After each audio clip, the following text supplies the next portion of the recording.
Hello and welcome welcome back to Mahakali tarot Anirban YouTube channel. मैं हूं अनिर्बान और मैं लेके आया हूं आपके पार्टनर के feelings.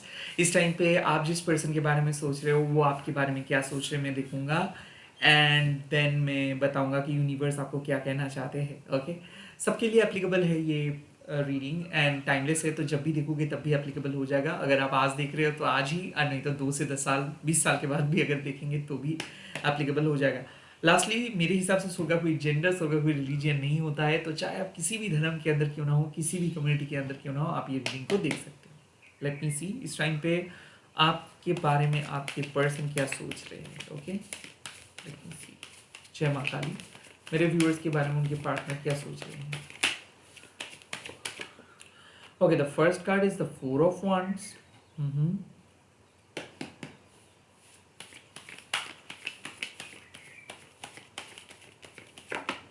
The second card is the Moon. Okay.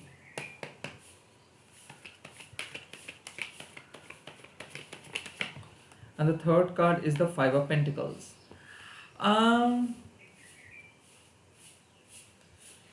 ऐसा मुझे क्यों फील हो रहा है कि ये पर्सन आपके बारे में सोच तो रहे, लाइक आपके साथ सेक्सुअली, इमोशनली, स्पिरिचुअली कनेक्टेड है और काइंड ऑफ ये पर्सन आपके घर लौटना चाहते हैं, आपके पास आना चाहते हैं, आपको प्यार करना चाहते हैं, आपको मिस बहुत ज़्यादा कर रहे हैं।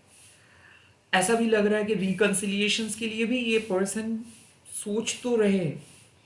The 4 of Wands also kind of represents कि they are busy with their home affair. So हो सकता है कि घर में कुछ अनुष्ठान है, घर में कुछ हो रहा है और घर के लिए वो बहुत ज़्यादा, घर के मेंबर्स के लिए वो बहुत ज़्यादा समय बिता, मतलब बहुत ज़्यादा सोच रहे हैं, मेंबर्स के साथ बहुत ज़्यादा समय बिता रहे हैं। ऑल्सो उनके मन में शादी का एक ख्याल आ रहा है। आई ऑल्सो फील कि वो आपके बारे में सोच रहे हैं एंड कहीं ना कहीं उनके जहन में शादी का बात भी आ रहा है। यहाँ पे एक हेल्दी सेक्सुअलिटी का बात आप कह सकते हो कि वो आपको मैनिफेस्ट करे कि आप और वो एक अच्छा सा पल बिताएंगे। लव मेकिंग से लेके फर्स्ट किस तक बात चल रहा है। कहीं ना कहीं वो आपके साथ समय स्पेंड करना चाहते हैं, टाइम स्पेंड करना चाहते हैं, मिलना चाहते हैं, वो आपके साथ वक्त बिताना चाहते हैं, आपको और बेहतर तरीके से जानना चाहते हैं। The 4 of Wands also suggest कि हो सकता है कि बहुत दिन हो चुका है जब आप दोनों सेपरेटेड हो और आज भी इस टाइम में वो आपके बारे में सोचते हैं। हो सकता है favourite coffee shop, favourite coffee date को वो याद करते हैं, या फिर कोई इंपॉर्टेंट डे है जो इन्होंने विश नहीं किया है और उसी के बारे में वो सोच रहे हैं। हो सकता है कि वो सोच रहे हैं कि बहुत दिन हो गया है कि आप कोई रिप्लाई नहीं किए हो और इन्होंने आपको विश नहीं किया है। वो सोच रहे हैं पुराने मैसेजेस, पुराने दिन का याद उनको आ रहा है। बट द मून डर है। ओके, द मून मतलब they are under depression, they are over thinking. Like ऐसा मुझे लग रहा है कि ये पर्सन आपको लेके बहुत ज़्यादा सोचते हैं। अक्सर इनके दिमाग में सारे के सारे नेगेटिव थॉट्स ही चलते हैं। आई थिंक ये पर्सन एक बार भी फ्यूचर के बारे में पॉजिटिव नहीं सोच पाते। हाँ, ये आपको प्यार करते थे, इनको ऐसा लगता है कि पास्ट में आपने इनको बहुत ज़्यादा प्यार करते थे, पास्ट में आप कितना कुछ बोलते थे, कितना एफर्ट्स डालते थे, बट अब आप गायब हो चुके हो। अब आप उसको उस तरीके से प्यार नहीं करते हो। द मून मीन्स कि वो एक फियर लेके चलते हैं कि शायद ये रिलेशनशिप और आगे नहीं बढ़ेगा, शायद आपका मन उठ चुका है, या फिर शायद आप दोनों का साथ सिर्फ और सिर्फ उतना ही तक था। तो कहीं ना कहीं मुझे ऐसा क्यों फील हो रहा है कि ये पर्सन आपके साथ साइकोलॉजिकली कनेक्टेड है बट फिजिकली प्रेजेंस नहीं। द मून ऑल्सो मीन्स कि कहीं ना कहीं इनके मन में शक है कि लाइक काश कोई, मतलब कोई आके इनको बता सकते कि हाँ आप सिर्फ इन्हीं को प्यार करते हो। They are not clear about you, they are not clear about you. उनको अभी भी क्लियरली समझ में नहीं आ रहा है कि वो आपके साथ क्या करेंगे।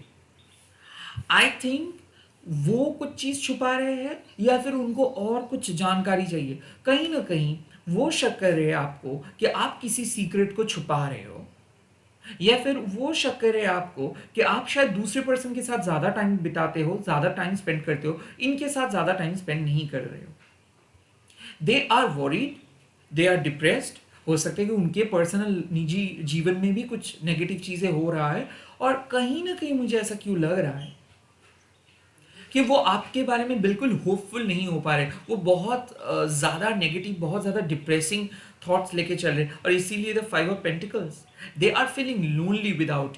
मुझे ऐसा क्यों फील हो रहा है, द द द मून, मतलब कि जब से आप दोनों को जब से आप दोनों बात ठीक तरीके से नहीं किया किए हो, या फिर जब से आप दोनों का आप कह सकते हो कि रिलेशनशिप में थोड़ा बहुत नेगेटिव चीज़ें आए हैं, या फिर जब से आप दोनों बात करना बंद किए हो, तब से इनके लाइफ में कुछ भूचाल मचा है।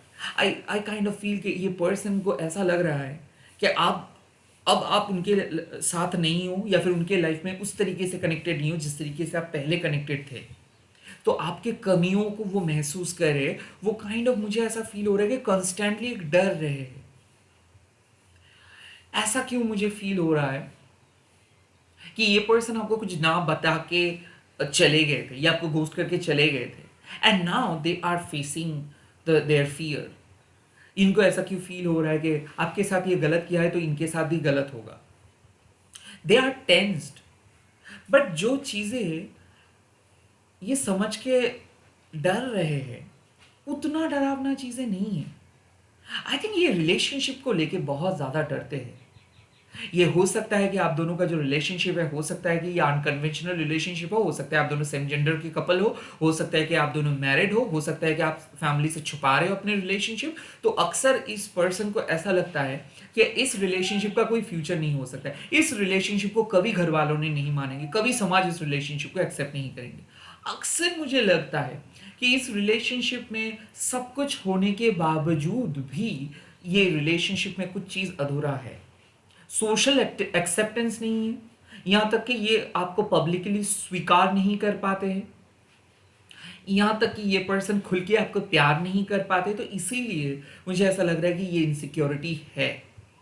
ये मानते हैं कि आपको किसी और के साथ ज़्यादा दिख रहा है, मतलब सोशल मीडिया पे आप किसी और के पोस्ट को ज़्यादा लाइक कर रहे हो, इनके पोस्ट को कम लाइक कर रहे हो, या फिर सोशल मीडिया को देख के आपको ये जज कर रहे हैं।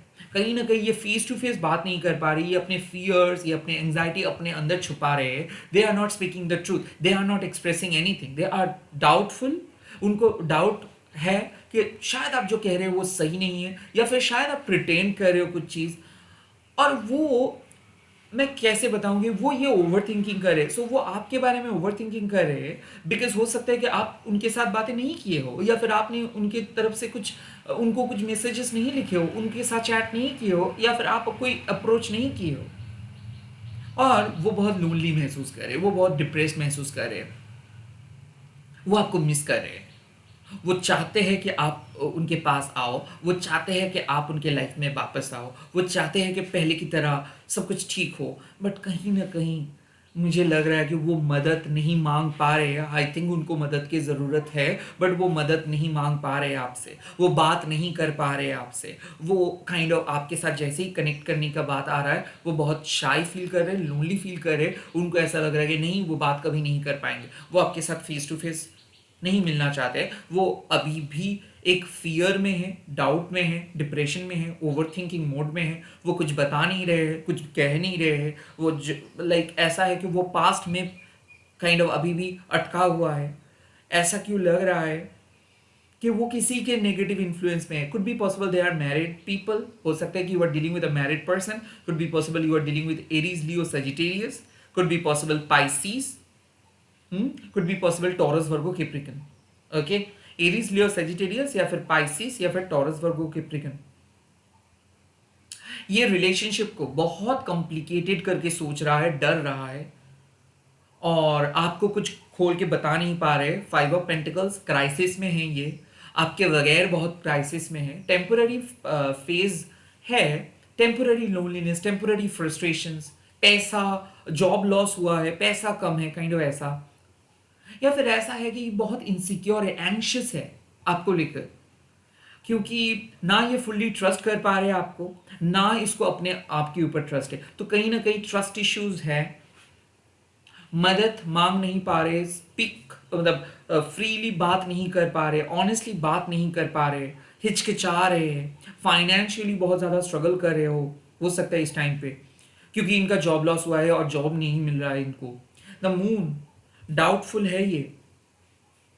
आई थिंक लाइफ में बहुत छोटे छोटे चीज को लेके बहुत ज्यादा डर है। आई थिंक ये पर्सन को ऐसा लगता है कि अभी इनके लाइफ में कुछ बहुत बड़ा प्रॉब्लम हो जाएगा। ऑल्सो ये पर्सन बहुत नर्वस किस्म के पर्सन है। ये पर्सन अपना फियर को फेस नहीं कर पाए, ये अपने एंग्जाइटी या अपनी इनसिक्योरिटीज को लेके चलते हैं। ये ओवर थिंकर है, कुड बी पॉसिबल इंट्यूटिव भी। बट ऐसा क्यों लग रहा है कि ये बहुत ज़्यादा अपना एंग्जाइटी को बढ़ावा दे रहा है, अपना इंट्यूशंस को नहीं सुन पा रहा है, ये कुछ इल्यूजन में है। ओके, हो सकता है कि ये अपना मनगढ़ंत कहानी बनाए हैं कि आपने इनको चीट किए हो, हालांकि आप बिल्कुल ऐसा नहीं किए हो। ये अपना मनगढ़ंत कहानी बनाए हैं। हो सकता है कि they are writer, okay, they are writer, they are artist, या फिर दे आर एक्टिविस्ट हो सकता है। या फिर आप कह सकते हो कि ये बहुत ही इमोशनल पर्सन है और ये एक फियर साइकोसिस में है। हमेशा डर डर के ये जीते हैं, ये इमेजिन करते हैं अपने दिमाग में सब चीज़ों को, एंड उसी को बिलीव करते हैं। सो आप दोनों के रिलेशनशिप सही है, बट इनके मन में कुछ साइकोलॉजिकल पैटर्न चल रहा है, बहुत डिफिकल्टीज है इनके मन में, इनसिक्योरिटीज है इनके मन में। और उसी इनसिक्योरिटीज इसको एंशियस करके रखा है। They are very much worried about you, they are worried about their life, they are financially not independent. So हो सकता है कि इनका जॉब लॉस का खतरा है, ये आपको भी खोना नहीं चाहते। ये इनसिक्योर हो रहे कि शायद कोई किसी और को आप ज़्यादा पसंद करते हो, शायद किसी और को ज़्यादा ट्रस्ट करते हो, आप पहले जैसे नहीं हो। काइंड ऑफ ऐसा मुझे फील हो रहा है। बहुत ज़्यादा एंग्जाइटी में रहे हैं और ये बातें नहीं कर पा रहे। लाइक हो सकता है कि इस पर्सन के साथ आपका नो कांटेक्ट इसीलिए है क्योंकि ये खुद ही कॉन्फिडेंट नहीं है फाइनेंशियली, या फिर ये आपके रिस्पॉन्सिबिलिटी नहीं लेना चाहते हैं, या फिर ये अभी भी अपने ही जोन में स्ट्रगल कर रहे हैं, डर रहे हैं आपके फैमिली से, डर रहे हैं अपने लाइफ से, या फिर आपसे भी वो डर रहे हैं। क्योंकि ऐसा मुझे क्यों लग रहा है कि ये पर्सन को ऐसा लगता है कि आपको इनके सच पता चल चुका है, या फिर ऐसा लग रहा है कि ये पर्सन आपको सच नहीं बता सकते हैं। किसी किसी के लिए ऐसा भी मुझे मैसेज आ रहा है कि इस पर्सन का काइंड ऑफ एंगेजमेंट हुआ है and they are now hiding everything. Okay, they are hiding everything because उस चीज़ों से वो बिल्कुल बिल्कुल खुश नहीं है। ओके, इनके घर वालों ने फोर्सफुली इनको किसी के साथ एंगेज करवाए हैं और kind of they are nervous, they are not happy at all, and वो अभी भी आपके खोने का गम में है। So, ऐसा क्यों मुझे लग रहा है कि ये पर्सन नहीं चाहते किसी और के साथ इनका शादी हो, और इनके ये पर्सन बहुत लोनली फील कर रही है, बहुत रो रहे हैं, ये बेबस है क्योंकि इस टाइम पे कोई इनको मदद नहीं कर सकता है, एंड ये कुछ भी नहीं कर सकते हैं इस टाइम पे। तो किसी किसी के लिए ऐसा भी आ रहा है। They are totally helpless now at this point of time. Let me see इनका नेक्स्ट एक्शंस क्या है।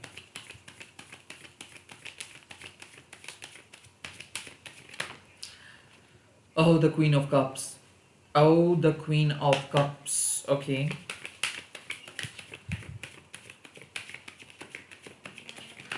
Oh, the Ace of Cups. Oh my God. Oh my God. Oh my God. The Queen of Cups with the Ace of Cups and the King of Swords. देखिए, मुझे ऐसा क्यों लग रहा है कि ये पर्सन यूनिवर्स के ऊपर सब कुछ छोड़ देंगे। The queen of cups means कहीं ना कहीं ये पर्सन आपके साथ बात करेंगे, कहीं ना कहीं ये पर्सन आपको हील करेंगे, कहीं ना कहीं ये पर्सन आपको एक्सेप्ट करेंगे, आपको पॉजिटिव जोन में लेके जाएंगे। आपका इंट्यूशन सही कह रहा है। आई थिंक आपका इंट्यूशन कह रहा है कि ये पर्सन आ रहे हैं आपके साथ मिलने के लिए, आपके साथ बात करने के लिए, आपको लव ऑफर करने के लिए, आपको प्यार करने के लिए। यस, नो कांटेक्ट के बाद हो सकता है कि यहाँ पे मुझे कुछ साइन भी मिल रहा है कि after a difficult period, I think after a difficult period, after a confusions, after a anxious period, ये पर्सन आपके पास आ रहे हैं आपको बताने के लिए अपना फीलिंग्स। तो पहला क्वीन ऑफ कप्स मतलब ये बहुत केयर करेंगे, ये आपको अपना फीलिंग्स बताएंगे, ये आपको अपना हार्ट फेल्ट लव को शो करेंगे। यहाँ पे सेक्सुअल इंटीमेसी होगा, यहाँ पे ये मैं एक सीन को देख पा रहा हूँ जहाँ पे आप वक्त बिता रहे हो खुले आसमान के नीचे, जहाँ पे आप वक्त बिता रहे हो एक दूसरे के साथ बहुत क्लोज होके आप यहाँ पे ये person heart to heart communications करेंगे। जो आप यूनिवर्स से मांग रहे हो वो यहाँ पे होगा। आप मैनिफेस्ट कर रहे हो कि ये पर्सन आके इनके दिल का बात इनको आपको कहे। उसके बाद द एस ऑफ कप्स, यहाँ पे एक न्यू बिगिनिंग होगा। The S of cups means new emotional experiment, new emotional journey. S of cups means कि इन्होंने सिर्फ आपको प्यार ही नहीं करेंगे, इन्होंने प्यार का प्रस्ताव देंगे। सो आई थिंक ये पर्सन अपना चुप्पी तोड़ेंगे, ये पर्सन आपको कॉल करेंगे, ये पर्सन प्यार करेंगे, ये पर्सन आपके साथ एक नई शुरुआत करेंगे। And the king of swords, ये पर्सन फाइनली एक डिसीशंस लेंगे to cut off the third party. So ये पर्सन जिस भी फोर्सफुली जिसके साथ भी इनका शादी करवाया गया था या फिर करवाया जा रहा है, उसको शायद ये तोड़ेंगे। The king of swords means they are going to cut that external unhealthy toxic चीज से फ्रॉम देयर लाइफ। सो ऐसा क्यों लग रहा है कि ये पर्सन किसी को डाइवोर्स देके आपके पास आ रहे हैं, बिकॉज वो कभी उनका इंटेंशंस नहीं था। ये हो सकता है ये पर्सन थर्ड पार्टी को कंप्लीटली कट ऑफ करके आपके पास आ रहे हैं। कुड ऑल्सो बी पॉसिबल ये पर्सन फाइनली घर वालों के सामने अपना सच्चाई बता के आपके पास आ रहा है, और काइंड ऑफ ये सच्चाई बता देंगे सबको ये, और इस रिलेशनशिप को ऐसे हाइड एंड सीक में नहीं रखेंगे। ये आपको अपने लाइफ में ले आएंगे। और किंग ऑफ शोर्ड्स ये आपको सब सच बताने वाले हैं। आई थिंक ये पर्सन एक बैलेंस्ड एक्शंस लेंगे, ये पर्सन एक सही डिसीजंस लेंगे, ये पर्सन आपको बताएंगे और आपका बात सुनेंगे, ये पर्सन आपको फॉरगिव करेंगे, ये पर्सन आपको अनब्लॉक करेंगे, ये पर्सन सोशल मीडिया पे फिर से रिकनेक्ट करेंगे। द एस ऑफ कप्स, ये पर्सन हो सकता है कि आप दोनों मैरिड पर्सन, हो सकता है कि ये सेपरेटेड पर्सन है क्योंकि ये मांगलिक है। एरीज लियो सेजिटेरियस में पहले भी बोला था, पाइसिस बोला था, टॉरस वर्गो कैप्रिकॉर्न मैंने पहले ही बोला था। तो आई थिंक ये पर्सन सच बताएंगे, जो आपको सुनना है, जो आपको जानना है, ये सब कुछ बताएंगे। ये रिवील करेंगे कि क्यों ये चुप थे, क्यों ये आपके साथ कम्युनिकेट नहीं कर पा रहे थे, क्या गलती इन्होंने किए थे, क्या सच वो छुपाए थे, क्यों इनके घर वालों ने इनके साथ क्या बात किए थे। आई थिंक ये सब सच बताएंगे। ये फाइनली डिसीजंस लेंगे, जो डिसीजंस काइंड ऑफ ये आपकी सहायता से लेंगे। आई थिंक जो मदद लाइक इनको चाहिए था वो खुद ही खुद का जुगाड़ कर पाएंगे। आई थिंक ये पर्सन बहुत नेगेटिव हो रहे थे, बहुत ओवर थिंकिंग कर रहे थे। अब ये अपने अंदर कुछ भी नहीं छुपाएंगे, ये अपने इनसिक्योरिटीज आपके साथ शेयर करेंगे, ये आपके साथ साफ साफ क्वेश्चंस पूछेंगे और आपके आंसर्स ये सुनेंगे। एंड देन ये आपके साथ रिकनेक्ट करेंगे एंड आपके साथ एक इनका नया दास्तान शुरुआत होगा। सो एक टेम्परेरी डिस्कम्फर्ट जोन खत्म हो रहा है और आप दोनों के बीच एक नया शुरुआत नया शुरुआत हो रहा है। आई थिंक ये पर्सन आपको एक सिक्योर जोन में लेके आएंगे और आप दोनों के बीच बात होगा, और ये परमानेंटली किसी थर्ड पार्टी को या फिर इनके साथ जो भी नेगेटिव लोगों के कनेक्शंस था उसको कट ऑफ करेंगे। किसी किसी के लिए मुझे ऐसा लग रहा है कि आप दोनों के बीच कुछ थर्ड पार्टीज कोई झमेला क्रिएट कर रहा था। एंड ये भी हो सकता है कि किसी ने ब्लैक मैजिक करवा के भी आप दोनों को अलग करने की कोशिश किए थे। अब ये बैकफायर होगा। सो कुछ ऐसे सीक्रेट रिवील होने वाला है ना आप दोनों के बीच, जो शायद डिवाइन ही रिवील कर रहे हैं। आई थिंक कुछ सीक्रेट्स की वजह से आप दोनों का रिश्ता खराब हो रहा था। अब वो सीक्रेट रिवील होने के बाद आप दोनों समझ पाएंगे कि हाँ, आप एक दूसरे को बहुत प्यार करते हो, आप एक दूसरे से बहुत ऑनेस्ट हो, और किसी ने मिसअंडरस्टैंडिंग्स करवाने की कोशिश किए थे तो मिसअंडरस्टैंडिंग्स क्लियर हो जाएगा। ओके, फाइनली क्लियर डिसीजंस ले पाएंगे आप दोनों। अब देखूंगा कि यूनिवर्स क्या सलाह दे रहे हैं आपको। The first message you have got the seven of pentacle. Universe आपको कह रहे हैं कि आप अपने पास्ट को देखिए, जरा पास्ट को देखिए, क्या क्या आप दोनों कितना अच्छा टाइम आप दोनों बिताए थे, क्या क्या किए थे, किस तरीके से आप लोग सरवाइव किए थे, किस तरीके से आप लोग इस रिश्ते को आगे लेके गए थे। Kind of you need to reconsider. The seven of pentacles एक बात आपको कहते हैं कि एक दिन में कोई रिश्ता एकदम टॉप नॉच नहीं बनता है, इसके लिए समय चाहिए। दोनों को वक्त दीजिए, इस रिश्ते को वक्त दीजिए। अभी अभी कंक्लूजन्स में मत पहुंच जाइए, अभी आपको शादी नहीं करना है, वक्त दीजिए इस रिलेशनशिप ग्रो करने के लिए वक्त दीजिए एक दूसरे को। ओके, दो कार्ड्स, एट ऑफ शोर्ड्स, आप अपने मेंटल ट्रैप से बाहर आइए। सिक्स ऑफ पेंटिकल्स, इस पर्सन के साथ एक दोस्ती का हाथ बढ़ाइए।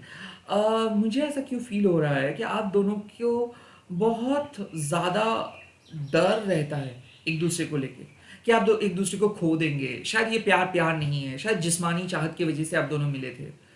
आई थिंक दोस्ती में जो दरारें हैं और ये मेंटल जो थॉट्स है, इसको आप चेंज करिए। ओके, नेगेटिव थॉट्स इस पर्सन के बारे में लेके आप चलते हो, इसको आप हटाइए और इस पर्सन के साथ आप ओपनली डिस्कस कीजिए कि क्या आप चाहते हो, क्या आपका फियर है, क्या आपका एक्सपेक्टेशंस है, इसके साथ शेयर कीजिए। इसके साथ कुछ भी नहीं छुपाएंगे आप। ओके, यूनिवर्स कह रहे हैं कि कुछ भी मत छुपाइए आप इस पर्सन से, इस पर्सन के साथ शेयर कीजिए। एंड द हैंगमैन, आप अपना नज़रिया बदलिए। आई थिंक मुझे ऐसा क्यों फील हो रहा है कि इस रिलेशनशिप में आप अपने परसेप्शंस लेके चलते हो, ये पर्सन अपना परसेप्शंस लेके चलते हैं, दोनों के हिसाब से दोनों सही हो। आई थिंक आप दोनों बहुत ज़्यादा समाज को फॉलो करते हो, मस कंडीशनिंग को फॉलो करते हो कि रिलेशनशिप मतलब ऐसा होनी चाहिए, वैसा होनी चाहिए। आप दोनों एक दूसरे की यूनिक गिफ्ट्स को अभी भी एक्सेप्ट नहीं किए हो। द हैंगमैन का कार्ड साफ बताते हैं कि आप अपना नज़रिए को बदलिए। भले ये पर्सन दिखने में बहुत डिफिकल्ट है या फिर इसके एक्सप्रेशंस को आप ऊपर ऊपर देखेंगे तो आपको डिफिकल्ट लगेगा, but you have to go into the deep. अगर इस पर्सन को समझना है तो आपको अपना परसेप्शन चेंज करना होगा, आपको इस पर्सन को एक्सेप्ट करना होगा, आपको अपने आप को भी एक्सेप्ट करना होगा। ये रिलेशनशिप बाकी और रिलेशनशिप की तरह नहीं है, बहुत ही डिफिकल्ट है, बहुत ही स्पेशल है और ब्लेस्ड है। ये कनेक्शन स्पिरिचुअल कनेक्शंस है, प्रोबेबली पास्ट लाइफ के कनेक्शंस है। तो इसीलिए हर्डल्स आएंगे, इसीलिए आप दोनों को समस्या का मुकाबला करना पड़ेगा, बट एक साथ आप दोनों को रहना होगा। Eight of swords and the six of pentacles means कि ये पर्सन आपका शत्रु नहीं है। आई थिंक आपका शत्रु है आपके माइंड। सो आप बहुत ज़्यादा ओवर थिंक करके इस रिलेशनशिप को बहुत ज़्यादा डल बना देते हो, बहुत डिफिकल्ट बना देते हो, बट एक्चुअल में ये आपको मदद करते हैं। आपको कुछ डर है अपने पास्ट का, तो इस पास्ट के डर को आप हटाइए। The seven of pentacles, patience level रखना है, अभी भी इंतज़ार करना है, अभी भी आपको समझना है, वक्त देना है। ये रिलेशनशिप पास्ट में जितना खराब था वहाँ से काफ़ी इम्प्रूवमेंट आए हैं और बाकी के फ्यूचर में भी बहुत ज़्यादा इम्प्रूव हो जाएगा। सो थोड़ा सा समय लीजिए, थोड़ा सा वक्त दीजिए एक दूसरे को, ये रिलेशनशिप और अच्छे तरीके से निखर के आगे बढ़ेगा। आई थिंक एक प्रेजेंट ऑब्स्टिकल्स को आप दोनों ओवरकम करेंगे और जो इश्यूज आप दोनों को अलग करके रखा था या फिर जिस इश्यूज की वजह से आप दोनों अलग हो गए थे या फिर बहुत प्रॉब्लम क्रिएट हुआ था, वो इशू रिजॉल्व होगा। अब आप दोनों एक डिफरेंट नज़रिए से, डिफरेंट ओपिनियन, डिफरेंट कॉन्सेप्ट से ये रिलेशनशिप को स्टार्ट करेंगे। एक कहावत है, ऑपोजिट अट्रैक्ट्स। इस रिलेशनशिप में मैं यही कहूँगा, ऑपोजिट अट्रैक्ट्स, क्योंकि पहले आपको ये पर्सन बहुत डिफिकल्ट लग रहा था, देन आपको जब ये पर्सन पसंद आया तब ये पर्सन दूर चले गए। Now you two are coming back and now you two are going to start something in a completely new way. So हाँ, आप अपना ऑब्जर्वेशंस जितना ज़्यादा चेंज करेंगे उतना ही ये रिलेशनशिप आसान होगा और आपके पर्सन भी अपना ऑब्जर्वेशंस चेंज करने वाले हैं। सो दोनों के बीच जो भी स्टकनेस था वो ख़त्म हो रहा है, जो भी डिफिकल्टीज था, कम्युनिकेशंस गैप या फिर एज गैप आप कह सकते हो, वो भी खत्म हो जाएगा। यूनिवर्स आप दोनों को अपलिफ्ट करे ताकि आप दोनों एक दूसरे के साथ जुड़े रहे, ताकि आप दोनों एक दूसरे को अलग लेवल पे पहचानें, क्योंकि ये रिलेशनशिप मल्टीपल लेवल में कनेक्टेड है, सिर्फ ये फिजिकल लेवल पे नहीं। यहाँ पे एक स्पिरिचुअल कनेक्शंस भी है, यहाँ पे एक पास्ट लाइफ कनेक्शंस भी है। सो इसीलिए ये रिलेशनशिप जितना डिफिकल्ट दिख रहा है बाहर से, उतना डिफिकल्ट है नहीं। वक्त के साथ साथ ये रिलेशनशिप भी इम्प्रूव हो जाएगा। इसी के साथ इस रीडिंग को मैं यहीं पे ख़त्म कर रहा हूँ। आप लोग कमेंट सेक्शंस पर लिख दीजिएगा माँ काली इस रिलेशनशिप को और बेहतर बनाइए, एंड इस रीडिंग को आप शेयर कीजिएगा हैशटैग देके माँ काली टैरो बोल के। Bye, take care, all the very best.